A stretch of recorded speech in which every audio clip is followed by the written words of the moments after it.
नमस्कार, मैं हूं हिमांशु शर्मा और आप देख रहे हैं यंग बाइट्स। दोस्तों, किसी भी देश की व्यवस्था सही है या गलत है वो पता चलता है कि उस देश के नागरिक कैसी ज़िंदगी जी रहे हैं। उस देश की सरकार अपने लोगों के बारे में सोचती है या नहीं, और उस देश के लोग अपनी सरकार को सपोर्ट करते हैं या नहीं। बारीदार्स का इशू फिर से गरमाया हुआ है। मैं अगर रियासी डिस्ट्रिक्ट की बात करूं, पिछले कुछ दिनों से हमने नेताओं के जो इसमें बयान थे वो भी सुने, कुछ बारीदारों की बातें भी सुनी, लेकिन आज हमारे समक्ष ऐसे बारीदार मौजूद हैं जो कटरा में अपना एक नाम रखते हैं। ये बारीदार तो हैं ही, लेकिन ये पंडित भी हैं उस पवित्र गुफा के। वहाँ बैठते थे, वहाँ माता रानी की पूजा करते थे और श्रद्धालुओं को दर्शन करवाते थे। लेकिन ऐसा वक्त आया कि इनको उस गुफा से ज़बरदस्ती निकाला गया और तब से ये अपनी लड़ाई सरकार से लड़ रहे हैं। कई सरकारें आईं, कई नेता आए, उन्होंने इनके इशू को अपना पोल इशू बनाया और इलेक्शन जीती, लेकिन इनका इशू जो था वो सॉल्व नहीं हो पाया। आइए स्वागत करते हैं श्री राणा जी का। उनसे बात करेंगे बारीदार्स के पूरे मसले पे, और सिर्फ वही हैं जो सही बात बता पाएंगे शुरू से अंत तक, आज तक की बात कि क्या हो गया कि बारीदारों का मसला अभी तक हल नहीं हुआ। स्वागत है राणा जी आपका यंग बाइट्स में। नमस्कार हिमांशु जी। सर, ये क्या मसला था, कैसे बना, आप लोग कैसे वैष्णो देवी से वापस आ गए और क्या जोर ज़बरदस्ती की गई, ये आप बताएंगे थोड़ा। ये सन 86 की बात है। तो अगस्त के महीने में रात को 12-1 बजे के करीब जी वैष्णो देवी में पुलिस आना शुरू होगी। जी उस समय क्या था कि धर्म ट्रस्ट और शॉपकीपर का आपस में कोई मसला चल रहा था जी। तो हम समझिए कि ये उनका कोई मसला है, उसकी वजह से धर्म ट्रस्ट कोई दुकानें खाली करवाने आया होगा। लेकिन उसके बाद हमें उन्होंने कॉन्फ्रेंस में लिया कि आप पुजारी लोग हैं, आपका इस पर कोई पता नहीं, आपको सुबह 5 बजे तक अपना काम जो है ये पूजा वाला बंद रखना है। जो यात्रियों को आप दर्शन करवाते हैं 5 बजे तक बंद रखना है। आपसे हमारी कोई नहीं है, हम खाली श्राइन को टेक ओवर करना है जी। तो ये हम उस समय 4 लोग थे, ये हमें साथ ले गए। उस समय मैं था, पंडित शंकरदास जी थे, एक हमारा लड़का कुलदीप शर्मा था जो आजकल चाइना में उसका रेस्टोरेंट है जी। और एक बाबा राम करके ना, जब 4 लोग थे हमें जी अंदर ले गए। हमारे साथ उस समय एक चक्रवर्ती थे और वो था अपना एक तहसीलदार थे वो। तो हमें अंदर ले गए, वहाँ इन्होंने जाके उनसे बोला, उधर जो बारदार में बैठे हुए थे, हम दर्शन करवाते थे, बारदार वो बैठे हुए थे, मैं उनके नाम भी जानता हूँ, वो बैठे हुए तो हमें तो बारदार जो उधर में बैठे थे उनको इन्होंने बोला कि हम इसको टेक ओवर करना चाहते हैं, कृपया आप अपना। इन्होंने उसको जो भी गल्ला वगैरह लगा था, जो दान पात्र था, उसको उन्होंने अपने कब्जे में ले लिया जी और उनको बाहर भेज दिया। और उसी समय इन्होंने एक वहाँ पे एक नोटबुक निकाली, उसमें हमें हमारे 4 आदमियों के साइन लिए और बाहर आके अनाउंस किया कि ये जो धर्म ट्रस्ट है इसको श्राइन ने टेक ओवर कर लिया है, और लोगों ने उसका स्वागत किया। ये बात हुई रात को 2:30 बजे। तो असल बात आपको बताई नहीं गई थी? नहीं, अब हमें कुछ नहीं बताया गया। हमें तो पहले डिवाइड किया इन्होंने। ये दुकानदारों को उन्होंने पहले ही उसमें लेके रखा था, चंद लोग इनसे तब भी मिले हुए थे। तो इन्होंने हमको 2:30 बजे जो जहाँ बैठा था, जो जहाँ सोया था, उसको इन्होंने 3 तक तो उठने नहीं दिया जी। सिर्फ हम 4 लोग फ्री थे जी। जिन्होंने वो साइन किए थे अंदर। हम 4 लोग फ्री थे। तो हमारी भी छोटी उम्र थी, 25 बिल्कुल 25 साल की उम्र थी, नए नए हम वैष्णो देवी गए थे। तो जैसा उन्होंने कहा, कुछ लोग हमारे पे ज़्यादा हावी थे। तो फिर जब आप एक बार वापस आए तो फिर आप लोगों को खासकर बारीदार्स को या पंडितों को वापस गुफा में क्यों नहीं जाने दिया इन्होंने? नहीं, हम वापस नहीं आए।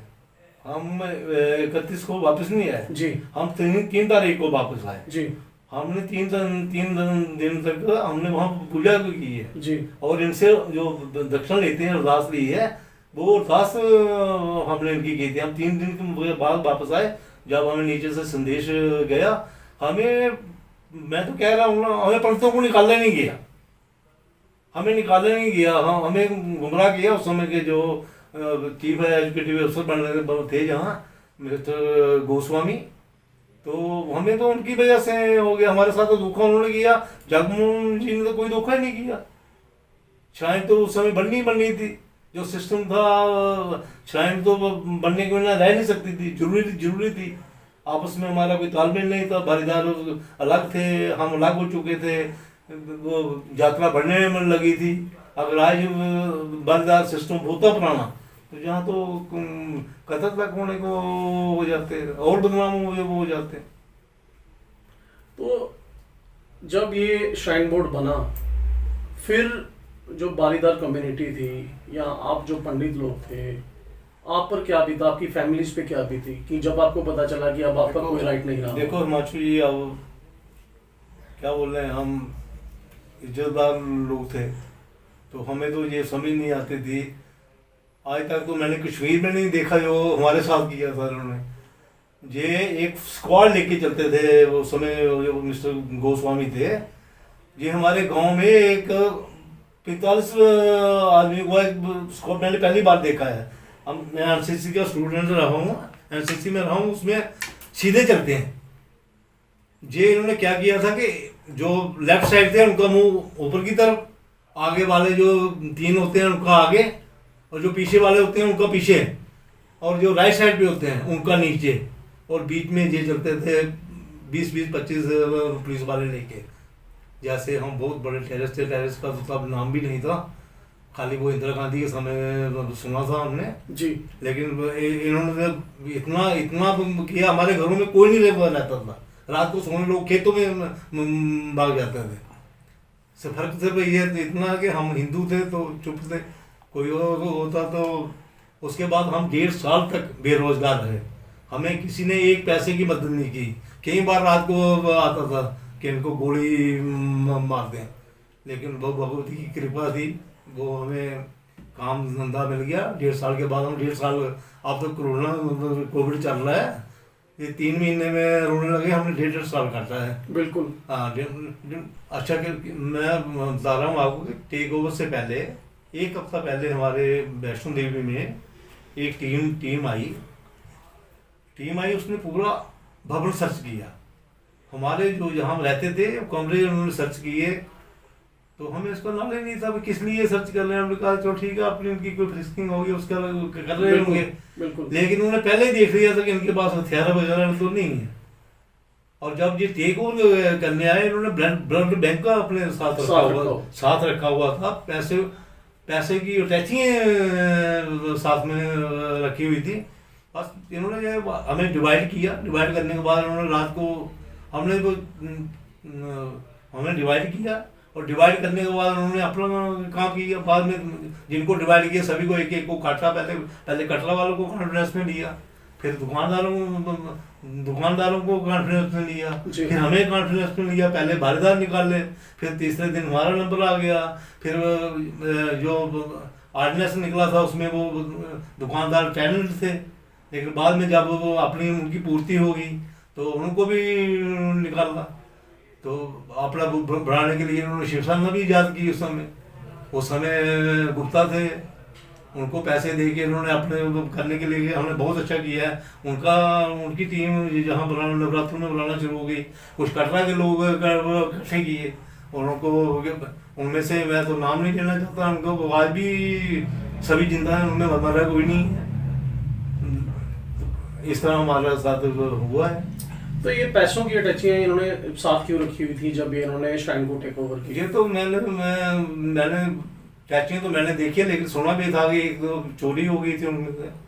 वो एक तो है नहीं अभी, एक जिंदा है, एक तो चला गया है सुनिए में बेचारा, जो ले गया था अटैची। जी।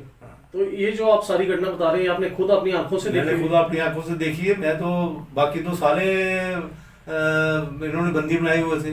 मैंने आपको बताया ना कि चार हम थे। एक तब अपना पूजा गई थी आपके ही एक वो एंकर है अभी सुशील जी जी उनके फादर साहब थे, पंडित रामन जी बोलते हैं उनको।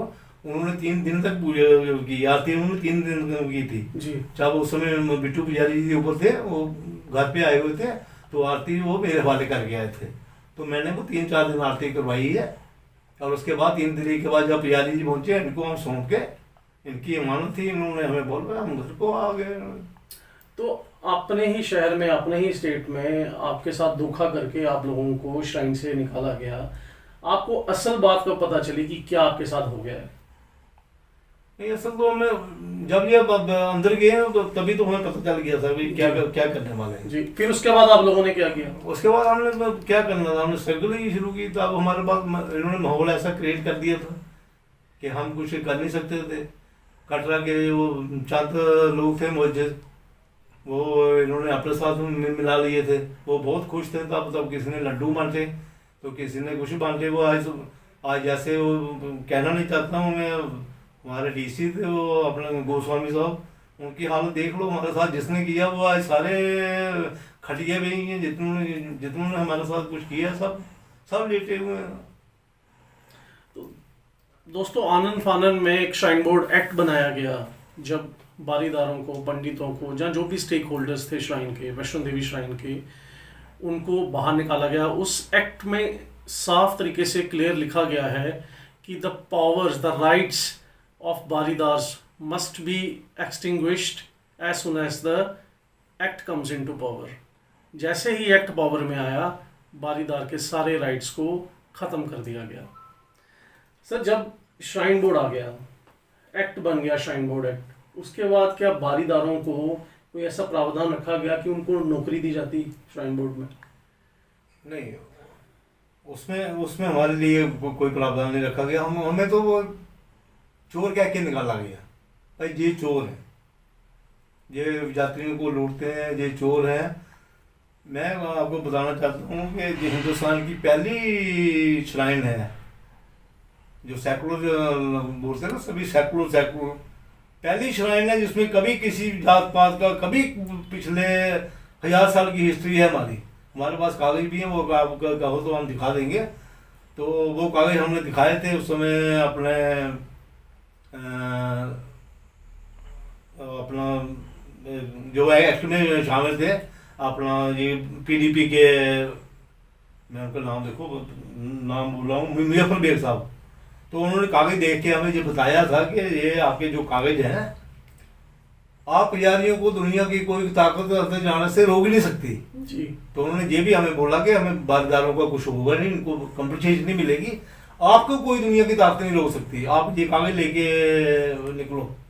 लेकिन हमने सुप्रीम कोर्ट में गया, हमें बताया कि आपका कोई फंडामेंटल राइट नहीं बनता है, ये है। इधर हमने, हमारे बुजुर्गों ने ये उधर लिखवा दिया था कि मालिक जो जमीन वो 13-14 मरले की जो ज़मीन है, तो हमने माता शेर लिखा दिया, मालिक शेरा वाली। जब हम वहाँ पे उसके पास बैठे हैं तो अपना नाम थोड़ा लिखवा सकते थे हम, भाई लिखो हमारा जो एक्ट में 71 में हुआ या 65 में जब भी ये हुआ, तो वो तो हम लिखवा नहीं सकते थे। इधर हमारे जो मैं देखता हूँ लोकल गाड़ियाँ चलती हैं, बस होती है, ट्रक होती है, जो माल कोई होता है उसमें लिखा होता है मालिक शेरा वाली जी। तो क्या वो गवर्नमेंट की होगी? बिल्कुल।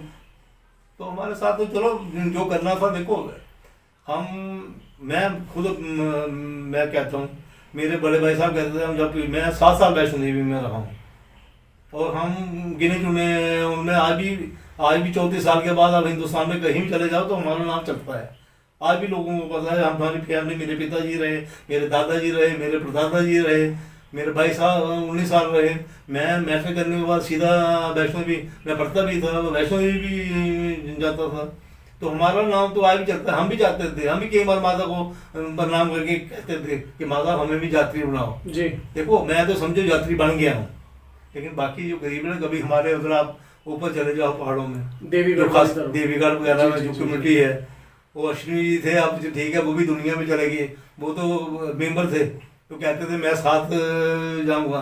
लेकिन जो बड़े लोग होते हैं साथ तभी जाते जब मरने को आते हैं, तब उनको ध्यान आता है, मरने से पहले कुछ नहीं होते। ये बड़े देख रही हमारे साथ इसने किया, हमारे साथ उर्वाणी जी ने धोखा किया, हमारे साथ सिंगल जो विश्व हिंदू परिषद, मैं तो कहता हूँ सबसे अगर कोई बुरी है ना हिंदुओं के खिलाफ तो वो है विश्व हिंदू परिषद। उसका आप देखो, कोई जिसका कोई जन्मदिन है उसका आता है, कोई इसका जो स्टेक होल्डर है जो उसके साथ बैठता है, तो 20 या 25 आते हैं। 80 करोड़ हिंदू हैं, उसके कितने लाइक्स आएंगे, कितना दिन है, 20 या 25 आदमी।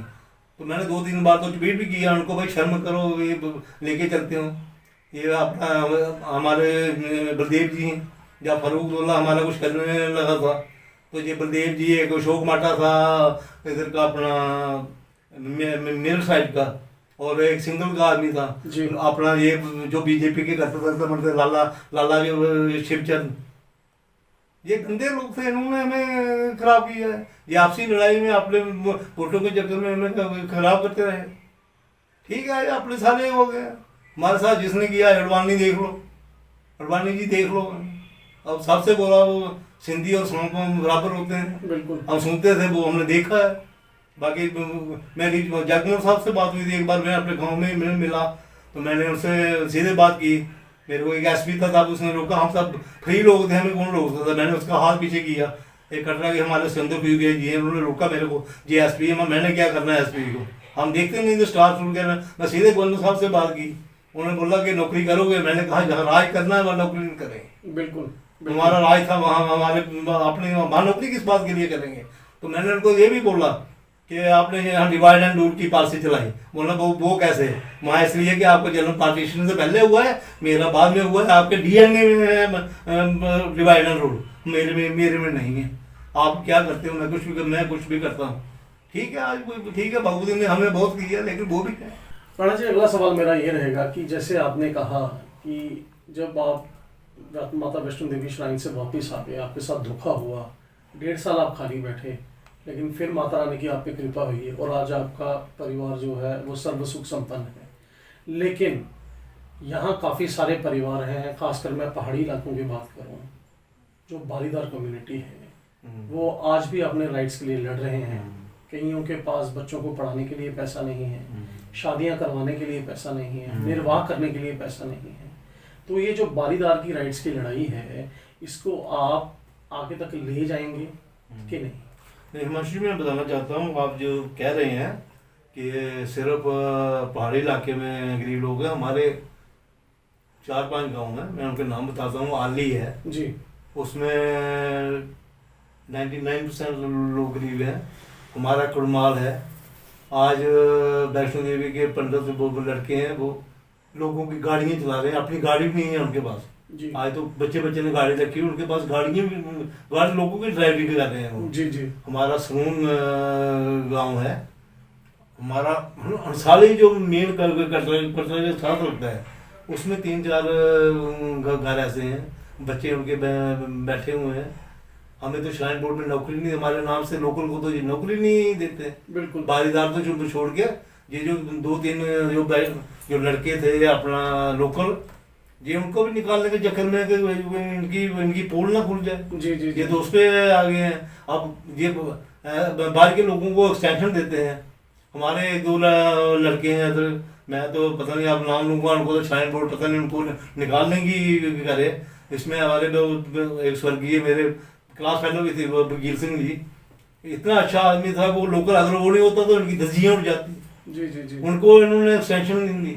अभी हमारे एक ओमकार सिंह जी हैं, ये अपने श्याम सिंह जी हैं, अगर ये इनको एक्सटेंशन देंगे तो हमारा तो जो थोड़ा बहुत ही कम्युनिकेशन है इनके साथ वो भी खत्म हो जाएगा। फिर तो हम सीधे इन पे हमारा लड़ाई पे काम हो जाएगा। सुनते नहीं है किसी की। ये इन्होंने अपने ये कंपनी बनाई हुई है, ये श्राइन बोर्ड थोड़े है, ये इन्होंने प्राइवेट लिमिटेड कंपनी है इनकी। जो CEO आएगा, जो ऊपर से गवर्नर कह देगा। मैंने एक आपके लीडर की बात सुनी, वो एक अपने वो हमारे नाग साहब हैं, हमारे साथ बोलते हम सिरदर सभा में मैं बैठा था, मैंने बोला जी आपको बारीदार सिस्टम नहीं हो सकता तो हम कुछ करेंगे। तब वो बीजेपी के बात थे, अब बीजेपी में आगे बोलने लगे जी हम करने वाले थे, लेकिन गवर्नर जी ने उसमें छोड़ा नहीं है कुछ, हम उसमें कुछ वो कर नहीं सकते, एक्ट में अमेंडमेंट नहीं कर सकते। तो मैं उनको पूछना चाहता हूँ, जो एक्ट बना है उसमें गवर्नर इसका सीईओ है, एलजी कहाँ से आ गया उसमें? एलजी को कैसे बना दिया आपने? आप लोगों को गुमराह करते हैं।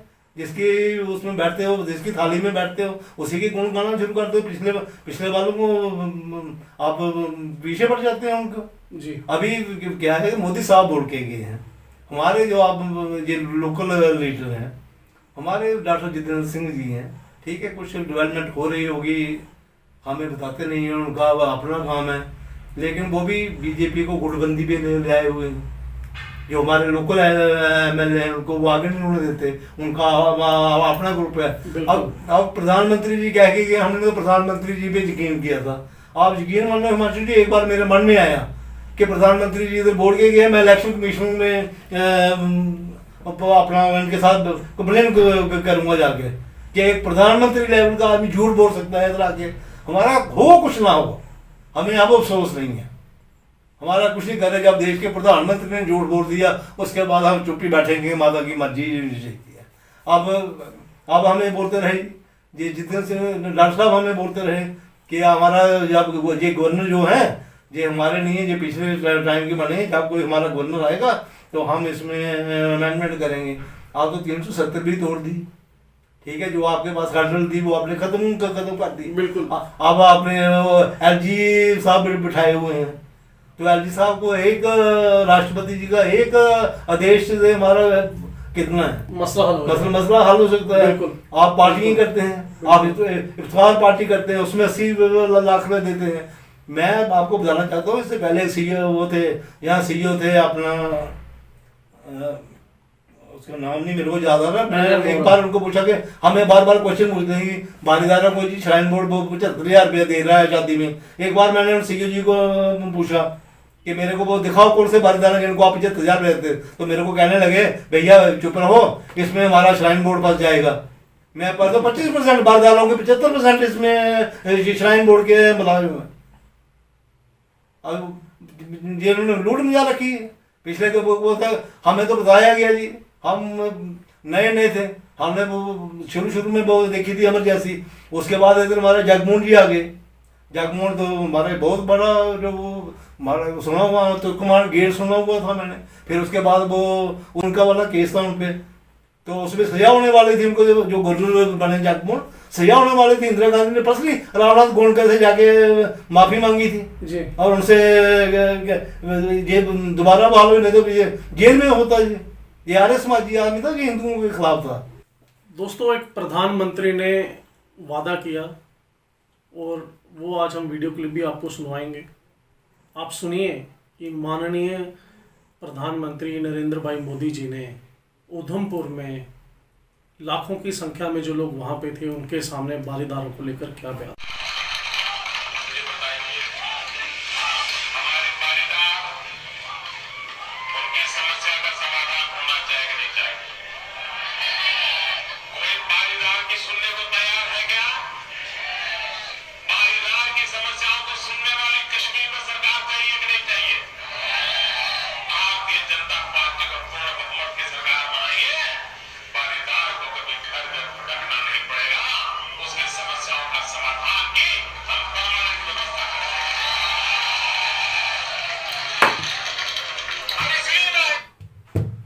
तो दोस्तों, ये वो वीडियो क्लिप थी 2014 में, जब प्रधानमंत्री नरेंद्र भाई मोदी जी ने बारीदारों को ये आश्वासन दिया था और उन्होंने कहा था कि हमें वोट दीजिए और हमारी जब पूर्ण बहुमत की सरकार आएगी तो आपका हल, आपकी समस्या का हल सिर्फ बीजेपी ही कर सकती है।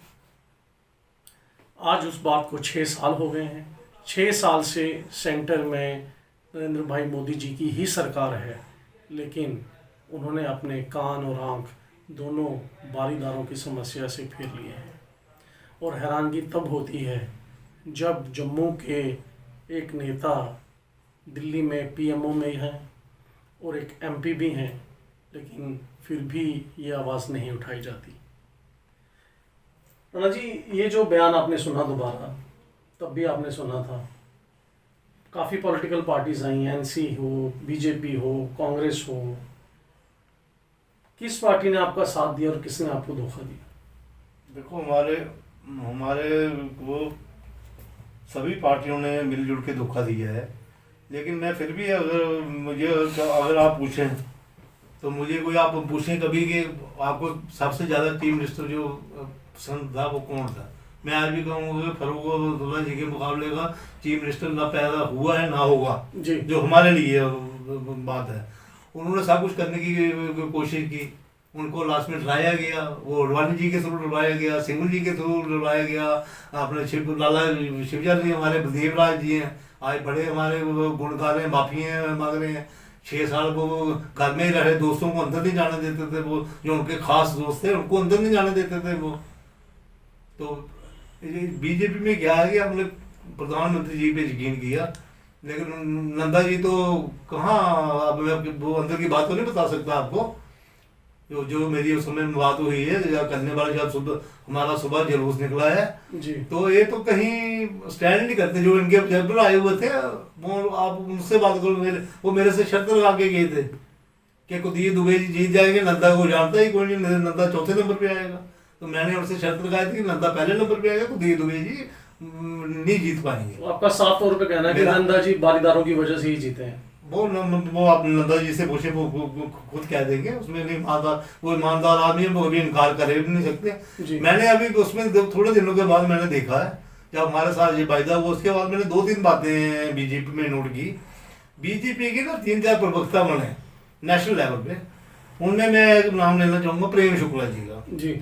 वो अपना शिवसेना जी के वो सामने है, उसके संवाद रखते हैं वो। तो उन्होंने किसी ने उनको क्वेश्चन पूछा था, उन्होंने एक बार क्वेश्चन में जवाब दिया था, उसमें उन्होंने कहा था कि ये इलेक्शन मोदी का बाप भी अगर आ जाता है ना, वो मुद्दासी मोदी, तो भी नहीं जीत सकते थे। तो उसके बाद क्या हुआ, उनको नाम ये मिला कि उनको बीजेपी का मेन प्रवक्ता बनाया गया शिवसेना छोड़ के। एक हमारे रजत एक भाटिया जी हैं, वो समाजवादी पार्टी के थे यूपी से जी जी जी। वो उनको रोज सेठ के, हमारी डोगरी में कहते हैं सेठ के लगाते थे, वो भी इनके मेन प्रवक्ता है, घूम जाता है।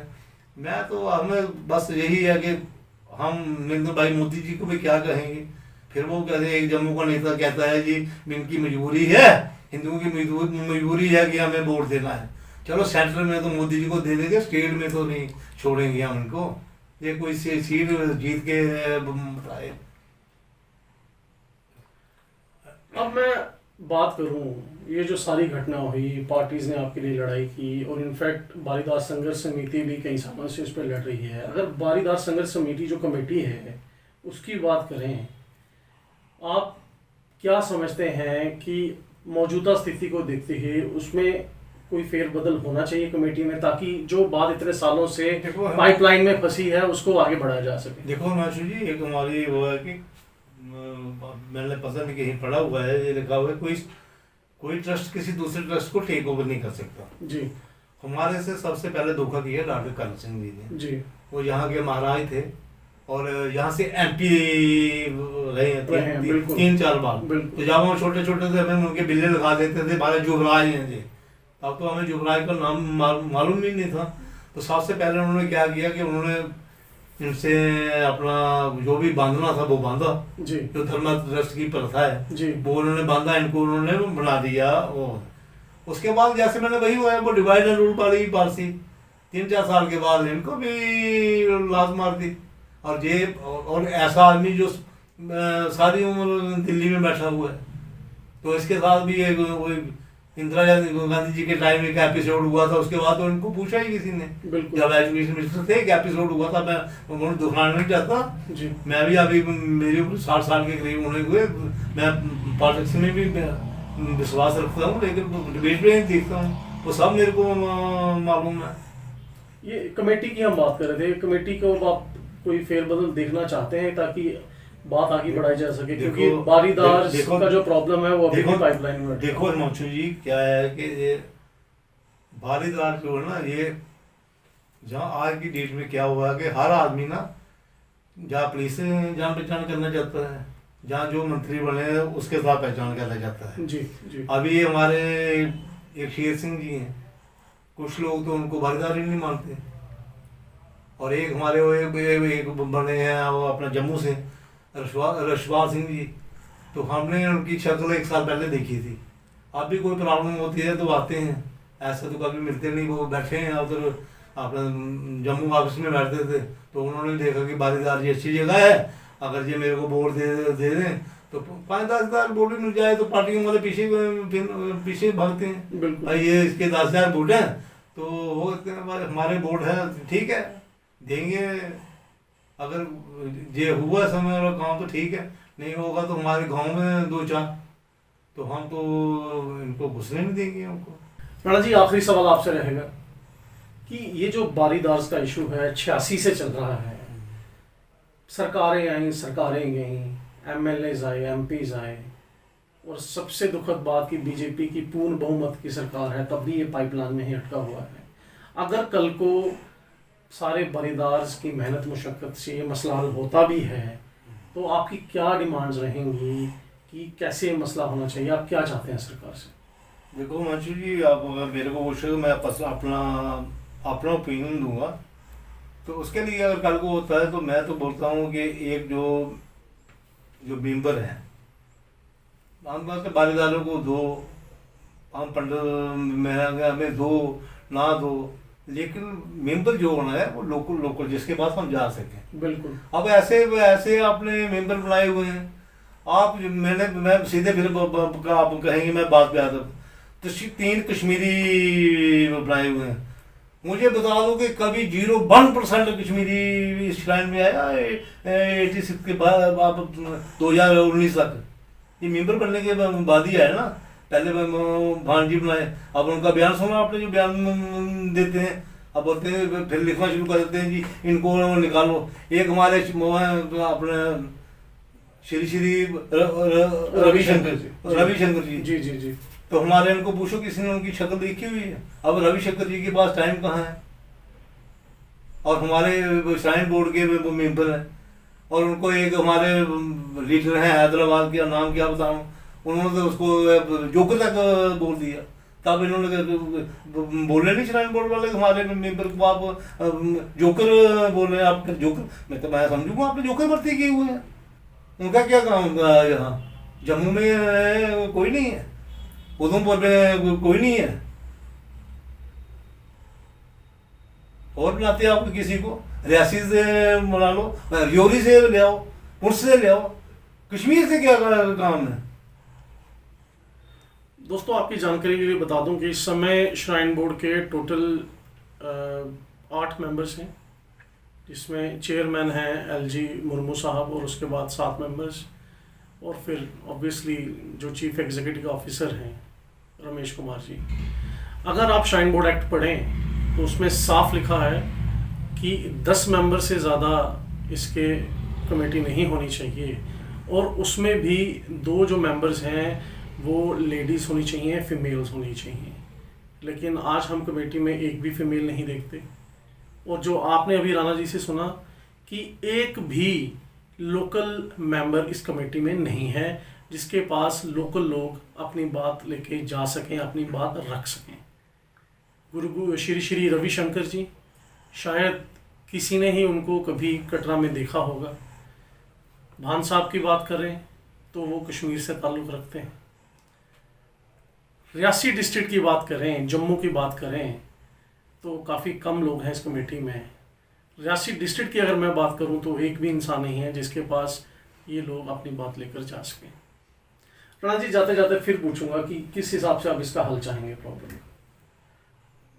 देखो हल की बात जो है, एक तो पहला हल तो ये है कि जब से ये इन्होंने 370 तोड़ी है या 35 से गया है, पहले तो हम सुनते थे कि ये टूट नहीं सकती, ये अब अगर बीजेपी ने ये किया है तो हमारा तो मसला इतना बड़ा है नहीं। बिल्कुल। अगर हम चाहेंगे कि हमें जो बाकी जो इंडिया में है उसके हिसाब से हमें नहीं दिया जाए, चलो उसके हिसाब से भी हमें ना दो, लेकिन हमारे लोगों को रोजी रोटी को आप उनको, मैं तो नहीं कह रहा कि आप उनको बारी पे बिठाओगे, आप उनको अंदर बिठाओगे, जैसे मैं पुजारी रखा पंडित, मैं फ्रंट पे बैठ के लोगों को बताता था।